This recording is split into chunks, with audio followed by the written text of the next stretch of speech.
We're excited to bring you one of the pioneers of Asian American marketing and advertising. He's the founder of the IW Group, which is now celebrating its 35th anniversary. They promote some of the biggest global brands for the AAPI community and beyond. I'm talking about Bill Imada. Last year, he was inducted into the Advertising Hall of Fame. Here's our interview with Bill Imada. Oh, and by the way, one of his favorite quotes is, "Information is only powerful if you share it with other people." YOLK is back. YOLK is back. YOLK is back. YOLK is back. Generation Next. YOLK is back. YOLK is back. Welcome to YOLK. YOLK is back. And welcome to the OGO Generation Next podcast. I'm your host, Larry Tazuma. I'm here with Sommer Nguyen. Hi, Sommer. Hi, Larry. I'm back. so excited to introduce our next guest. He is the chairman of the IW Group. He is also the founder and the how would you say it? The connectivity officer, chief connectivity officer. That is a unique title. I have not heard that one yet, to be honest. You are celebrating your 35th anniversary of the IW Group, and that is an amazing, amazing feat. Have you had time to reflect on that? No, I actually haven't because one day after another is busy, but I am reflecting on the fact that this program is an OG program. So that reminds me that I'm an OG. So We're all OGs. that's right. And we're proud of being OGs, right? I know this Zoe, but do you remember the YOLK Magazine at all? Of course. And I refer them. Yeah. I mean, back in the 90s, it was awesome. So, and it really was a print kind of magazine, and it was ahead of its time in Oh, thank multiple you. ways. So, I mean, I wasn't there, but yeah, thank you anyways. yeah, you weren't born. So you're definitely an OG. So.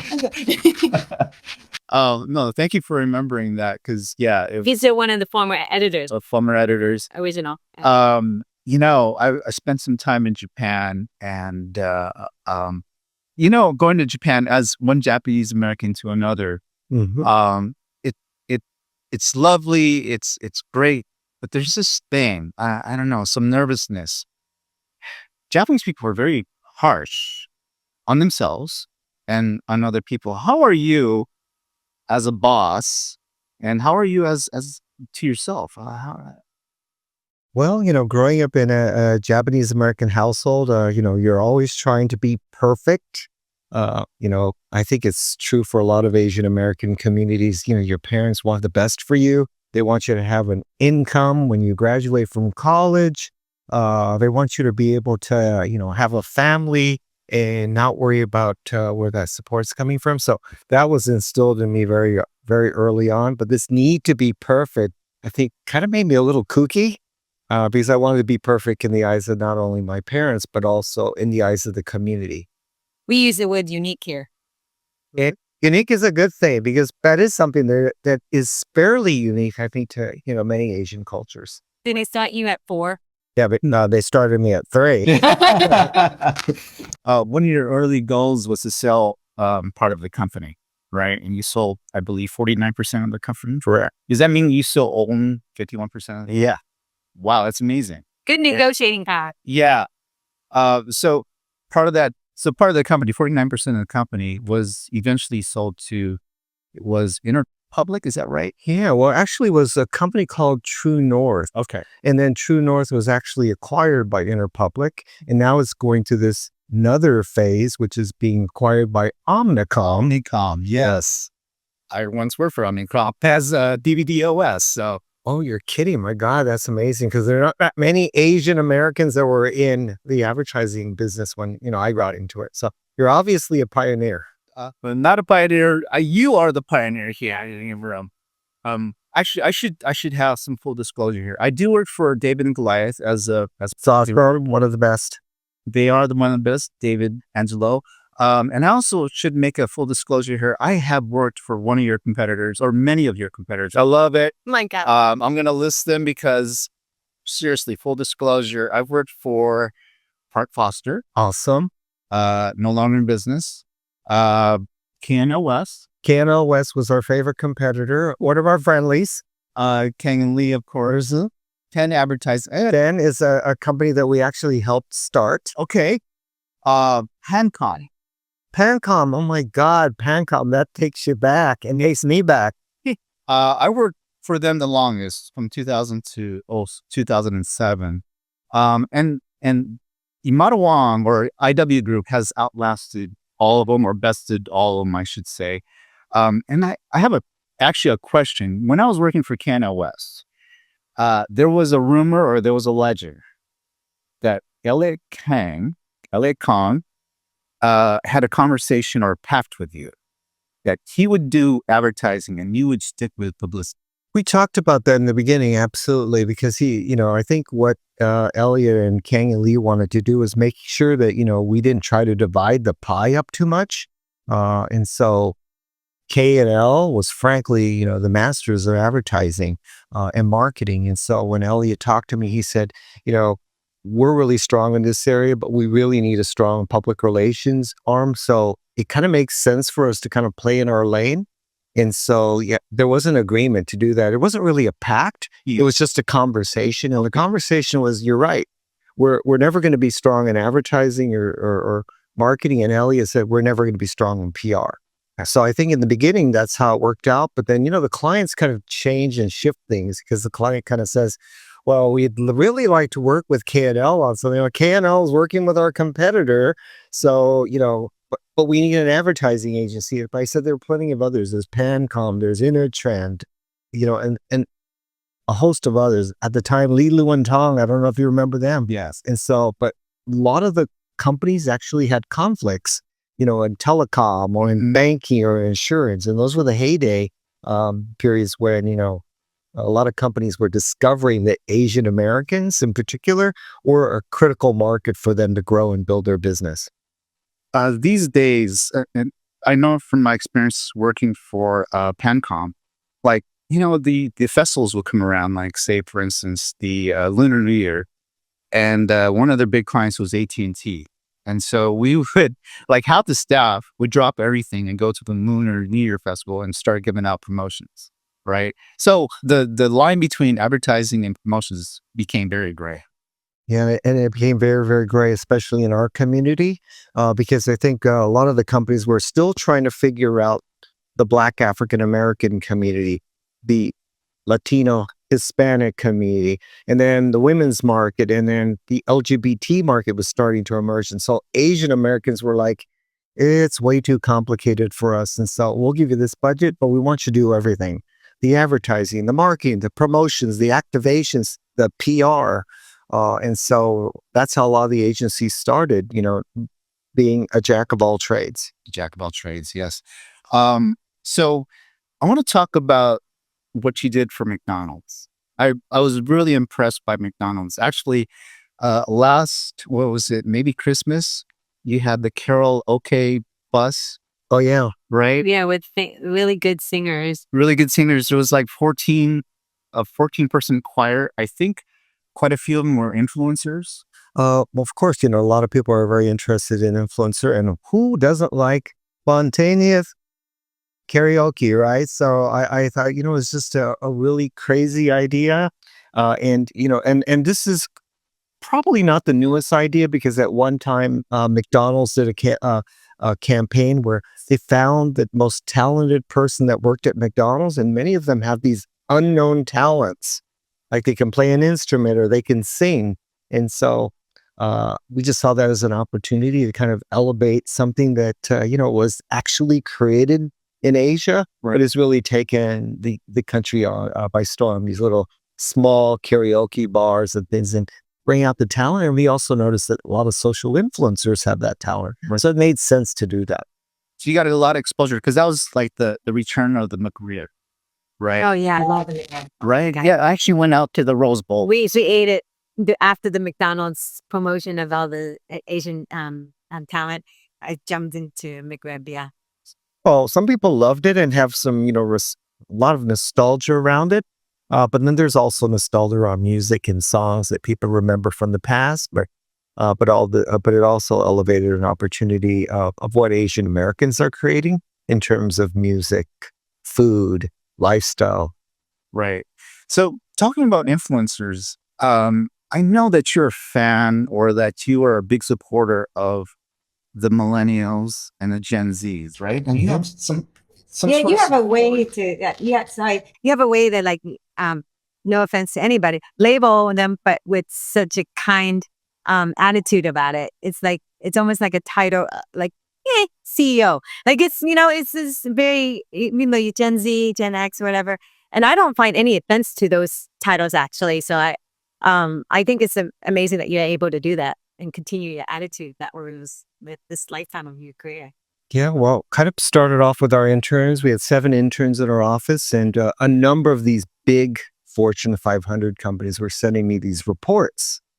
And they just kind of sat on my desk because they're lengthy, written by PhDs and, much smarter people than myself. And it was about millennials at the time. And one day I decided I should take these home and read it, and it'll be a really good way to put me to sleep. So I started reading these reports and I went, wow, this is really interesting. This company says millennials will never want insurance because they're never going to own a car because of Uber and Lyft. Or they're never going to have a home because they'll never going to be able to afford it. And banking, what's banking? And then the other report says millennials are really saving up for that home and that car. Millennials are really excited about, the need for being an adult and you have to get insurance. And I'm like, why does this report contradict this report and this report contradicts this report? And I was looking at who was writing these reports and, they're all brilliant people from various companies and think tanks and colleges. And I realized I'm asking the wrong person. So I gave it to the interns and I said, hey, I have a few reports for you to look at. Give me your thoughts on it. I'll give you a week. And for a whole week, they're in that room back there screaming and shouting or laughing and moaning. And after a week, I said, so what do you guys think about the reports? And they go, Bill, this report is so wrong. Oh, wow. And this report, we own up to 20% of this. This report is completely off. And I said, well, then say something about it. Speak up. And they said, we can't because the OGs like you, Bill, the boomers and the Gen Xers, you control the narrative. We don't. Oh, man. You're the ones that create these labels for us. You're the ones that do these reports. You're the ones that buy these reports from PhDs and think tanks. And you use them to influence companies. And I said, well, that's going to change. So 10 years ago, we started the National Millennial Community, which is now the National Millennial and Gen Z Community, could give them a voice and help advance them in complex problem solving. You're going to have to add that, right? As a years go by. We have to ask Gen Z. And I have to tell you, I'm learning a lot from them. They're teaching me more than any book or any class or any conversation. And it's expanded to 40 states. And it's not only Asian American, Native Hawaiian, Pacific Islander, but it's Black, African American, LGBTQ, rural communities, non-Hispanic whites, Latinos. Yeah, keeping communications open for everyone. And it's helping us a lot to have our finger on the pulse of what, inspires them. So if I had questions about Snapchat or TikTok or Instagram, I could ask you those. That's right, because they just told me things like, hey, Kiki, we're going to Kiki. And I went, okay, what is it? Even little gestures like our team does this gesture. I don't even know what that means. And for the longest time, I didn't know what cap and no cap meant. I didn't know what Riz meant. Those terms are now kind of old. But this new generation of Gen Zers and Alpha are coming up with their own language. And it's important for us to know if we're going to be good for companies like McDonald's or Lexus, because we need to know what the lexicon is. Oh, man, that's a hard language. I already know my own language. I have to pick up young language. It's impossible to keep up because it's just changing so rapidly. Right. So there was this thing that happened. It was a viral moment during the whole Bard promotions. Now, was this discovered on accident? Somebody inside the office? It was the whole Ryan Gosling thing. Can you describe this? I don't think I'm the best person to talk about that because I didn't work on that. Yeah. Probably Tammy will know more. You know, there's somebody in the office paying attention to everything I'm doing, and she's sitting right there. Yeah. Name is Tammy. Thank you, Tammy. Tammy. Well, Tammy's off camera, but I'll try to describe it. Jimin of BTS, young boy band fame. So he wore this cowboy outfit, this black cowboy outfit, And a guitar, guitar. and he had a guitar. Well, so he wore this cowboy outfit. So Ryan Gosling, who played Ken in the Barbie movie, he also wore a cowboy outfit. Apparently, Jimin wore it first. And so somebody in this office, Tammy maybe, or somebody in this office. It was a shared effort for our team. Okay. Okay. Shared perspective. Shared perspective. Somebody spotted, someone with the eagle eye spotted it and said, well, we have an opportunity here to do a little promotion for Warner Brothers. Is that Absolutely, and it was a spontaneous thing. You know, you when you see an opportunity, you let the company know, and it's a very simple thing that doesn't cost much, and you take advantage of that. So, and there was an immediate connection, which, you know, you already know that BTS is popular and they're going to be back together again, but you know, they have an army, as what they call their fans, of people all around the world. And it's not just Asian Americans or Asian, but we're talking Black, Latino, white, mixed race.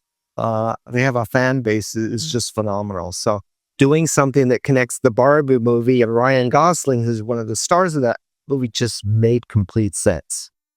so? I mean, so a lot. It involves a lot of like social listening and a lot of these terms, right? I mean, but it took so little money, isn't that right, Ten? It was earned. We just pays a shit to Korea. That's it. Oh, Yeah. and so many impressions, Yeah. right? I think our team crossed, a couple of different beats, but our entire campaign ended up including this viral one that had over 2 billion impressions. That's amazing. And we're only a small part of it overall. So Yeah. So in the end, I mean, that ended up helping the whole promotions of the Barbie movie for a certain segment of the. Yeah, I know. I'm not part of this company, but you're welcome. Yeah. They should thank you guys. Yeah, but Barbie was, not only a team effort here, but other agencies and people were involved. But, we took it to another level. When the Asian American Journalists Association does their trivia bowl, we decided to dress up like the Barbie characters. Oh, that's so cute. So- I wish I saw that image. With what you represent, with all the companies you represent, I found it amazing. Just as a side note, is that Christopher Reeve Foundation? Are you still? Oh my God, he's like my favorite Superman besides We're not represent them anymore, but we still keep in touch with them because, this spinal cord industry is such an important thing, not only for Christopher Reeve and his family, but to try to find a cure Yeah. when people do have these injuries. Right. Thank you, though. It's one of my favorites. It's Superman. Go ahead. Oh, sorry to keep going on Yeah. McDonald's. I know you have many No. more clients. Yeah, with them. I just happened to be friends with Patrick Tom, who's the director of one of this. Oh, yeah, right. I just saw him yesterday. Oh, okay. So one of the spots in question, he was very taken aback by the fact that Tai Ma was going to be the grandfather, I believe, of the spot. And he was like, yeah, I don't know. Someone has a connection with Tai Ma. Telly, from our New York office. Okay, They're Telly. friends. They're friends. And they've been friends for a long time because they, kind of grew up in the same little neighborhood. Okay. And Tai Ma's, a fixture in the Chinatown community in New York. And so they were friends. That's amazing. It's nice of him to do it. Yeah. And he's helped us on a number of things. I mean, when there was a rise in anti-Asian hate, Right. Telly went to Tai Ma and said, Tai Ma, your generation, the people, in our community are being targeted, particularly older adults. Will you jump in and do this? And he said yes. And a number of other celebrities jumped in to help us while the pandemic was happening, when we couldn't get people into studios. He was one of the first to say yes. And how do you venture through that, the politics of also protecting the Asian community, being a communicator, as well as bringing your company into that foray of politics of protecting Asians and just totally rights of everyone? Well, for me, when the company was founded, the belief of the company is for every dollar you make, you have to give $2 back. And also, it's very important to me and the company that we get involved in the communities we represent and support. So we are on 30 boards and advisory councils, and that's very important to me personally. And I think it's also important to many people in the office, is that if we're going to ask the community for help, we need to do something to help the community, including communities that are not part of our community, the Black community, the Latino community, the LGBT community, women's community, even non-Hispanic white communities. It's important for us to uplift those communities. Wow. You are on the board of CAPE, Yep. right? Also, were you on the board of PBS? Yes, I was on the national board. Uh-huh. And PBS is going to suffer. How are you feeling about that? I'm a little sad. Yeah. But because one thing I love about PBS is really well liked by every level of the community, not only Republicans and Democrats. It has a very high trust factor, but also independence. So it's one of the most trusted resources in the country. So it makes me sad that the budget was cut for them, Right. as well as NPR. But PBS is a resilient organization. It's got some very strong leaders, Right. and a very committed group of people all around the country. So I hopefully believe the it'll results survive. Yeah.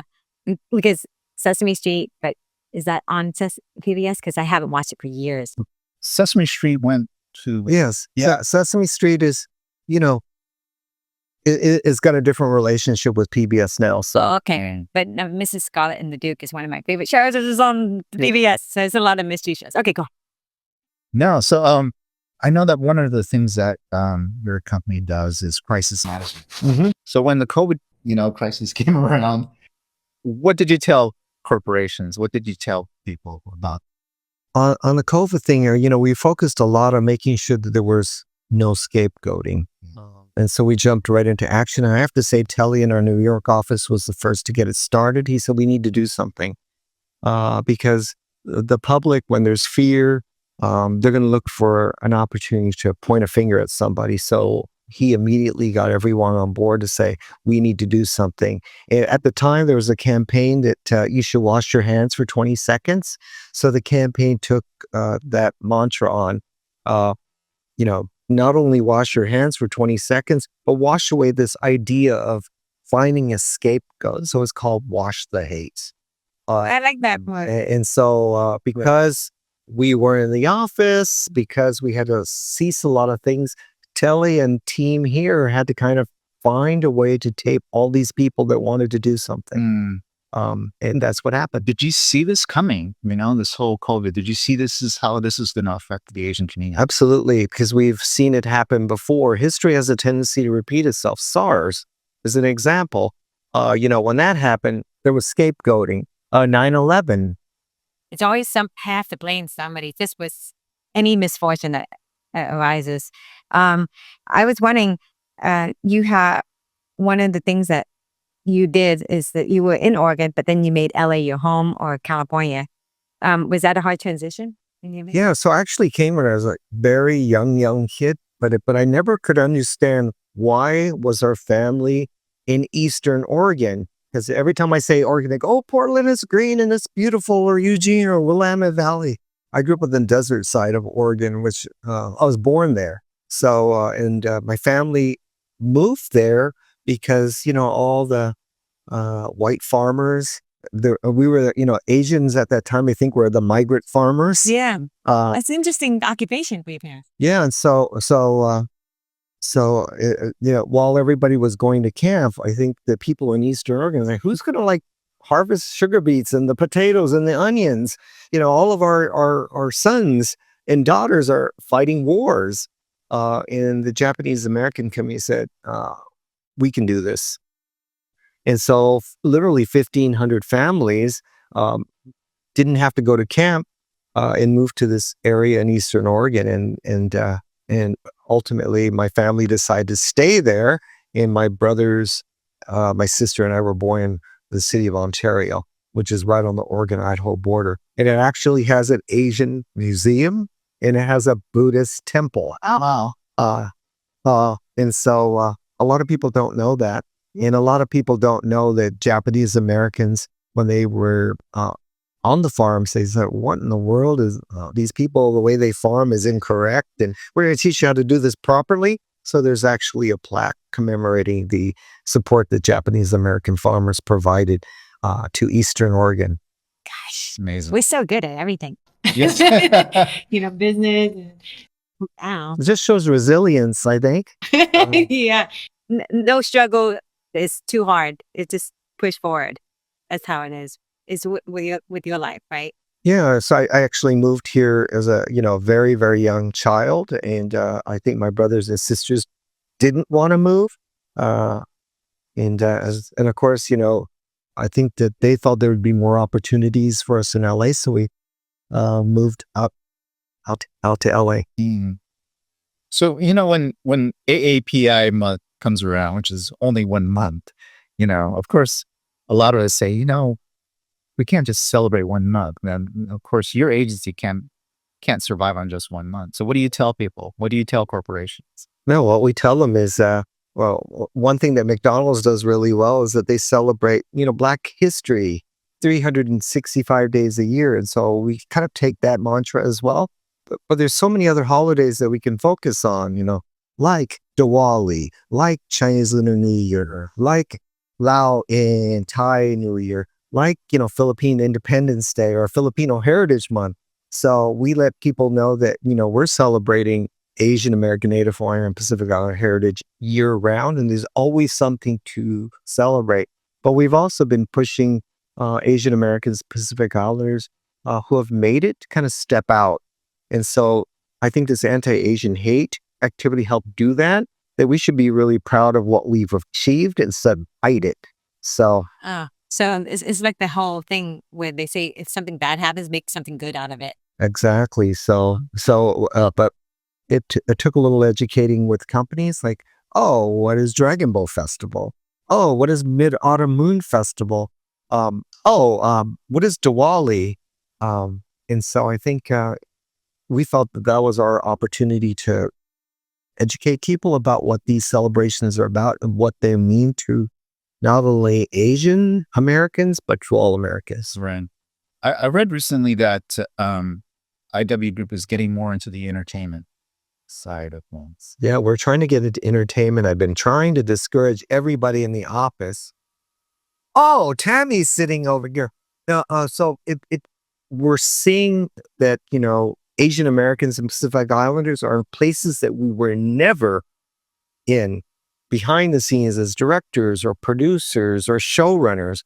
Now we're seeing the success of Asian Americans and Pacific Islanders in movies, in streaming, in short form content, in documentaries, as content creators. Yeah. Exactly.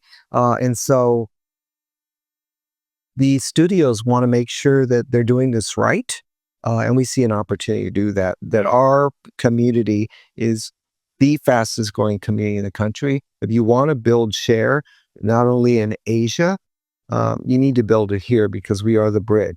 And so we were able to convince a number of companies that they should work with us to kind of elevate movies, even the ones that are not Asian themed, but might include an Asian actor or even people that aren't Asian American, but maybe has the theme that resonates with our community. Right. I know. And our entertainment team is very successful because the companies are coming to us a lot for a number of things: crises management, cultural consulting, uplifting, not only Asian American and Pacific Islanders in our own media, but also in mass market media as well. How do you say, said in another show that you said storytelling to story living. So you support storytelling, but you want people to live it too, just the way they. Yeah, I think storytelling, absolutely important for us to tell our stories because all of our stories are unique and we may have multiple stories.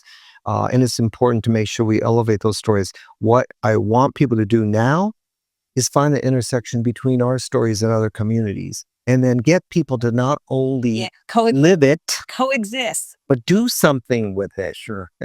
It's kind of like, somebody once said, and people say this often, it takes a village. Sure. But somebody finally said, well, if it takes a village, then why don't you build one?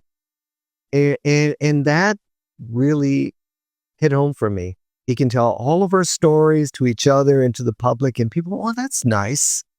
But then if we don't do something with it, then to me it seems meaningless. Right. Take the stories, bring them to life, and get people to live it.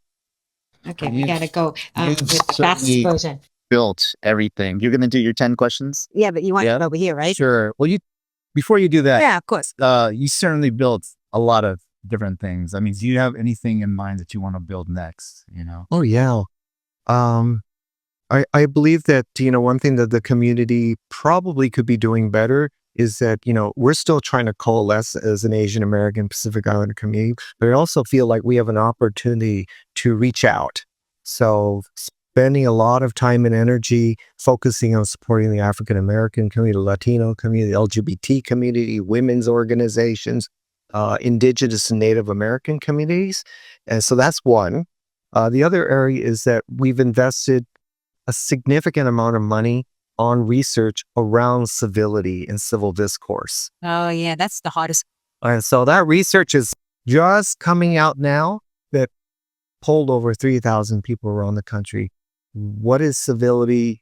What does it mean to you? And the next step we hope is how do we bring this back to our country so that we can have more civil discourse? And I also believe that this is a superpower for Asian Americans because people say Asian Americans, they don't speak up. There are a few that do speak up, but I actually think that's a superpower. It's because we are amazing listeners. Yeah. And as amazing listeners, we can do something when they listen to understand. And then we're out telling our stories and finding our connections. So civility is the big thing right now for me. Okay, so here's the 10 questions, sir. 10? Yeah. Tough. Speed through, okay? Speed through. That's all right. You don't have to speed through. Favorite way to launch a campaign? The favorite way to launch a campaign? Grassroots. Yeah, that's what we are. Yeah. Very, and I'm glad you agree. people don't necessarily say guerrilla, but I like to start off with, magazines and organizations that serve the community. People trust local media and media that addresses those their That's community. interesting. Yeah. So always focus locally, but think globally, as people like Coca-Cola and a number of other companies say. But I do believe that you should start grassroots, and that's why we're so involved in the community. Because if we're going to understand how to reach our community and other communities, then we need to be where people live, breathe, work, and play. That's why he's here with us. Okay, coffee or tea? Coffee and tea. Okay. Sushi or yakitori? Sushi. Star Trek or Star Wars? Star Trek. Okay. You have a favorite movie? Baghdad Cafe. Oh, interesting. I'm watching Strange New World. It has Chinese ensemble cast. Yeah, she's really good. Christina Chung. Okay, and audiobook or podcast? Audiobook or podcast? Ooh, I like Morning Brew podcast. I like lots of things, but I actually prefer to read. Okay. That's it. Social media or experiential? Experiential. Okay. I don't even know what that is. Okay. Current hit or classic rock? Classics. Because I know you like Amy Winehouse. So Oh my God. yeah, she's amazing. She's deep. You're going deep on like her music is soulful. Current hit. Oh, sorry. What superpower would you pick if you had any choice? Superpower, if I could pick, That I you know don't have already. end climate change. Oh. Like, that's a good one. What beach or mountains? You heard him liking nature, right? So okay. Oh my gosh. Right now I'm liking Santa Fe and Napa.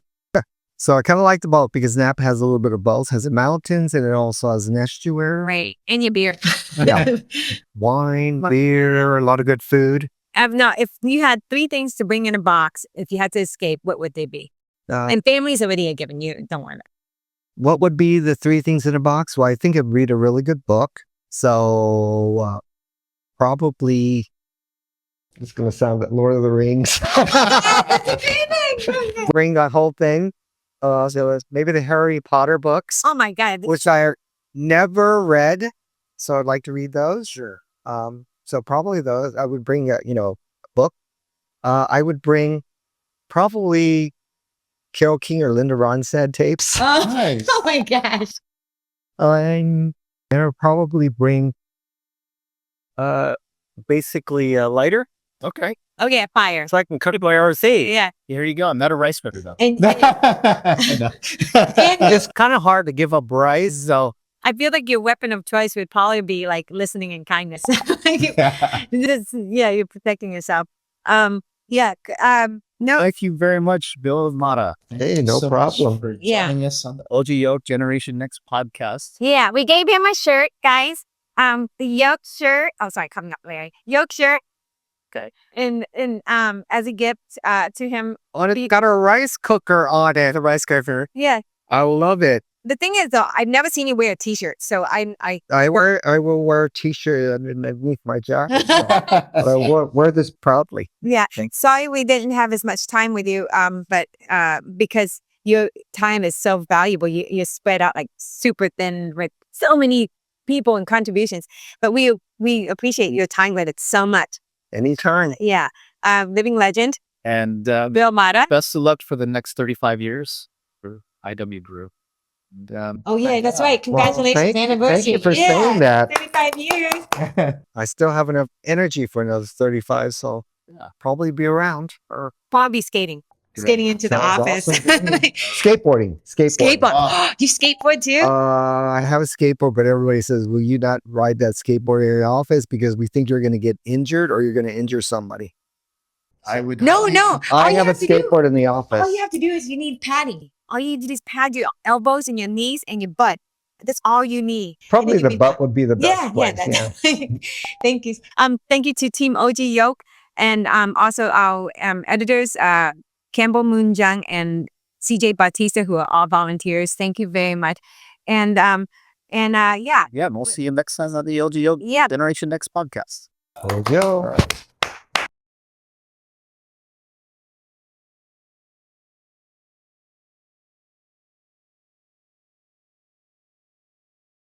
Stay tuned for the next episode. Pop the yolk and spread the love. Yolk is back.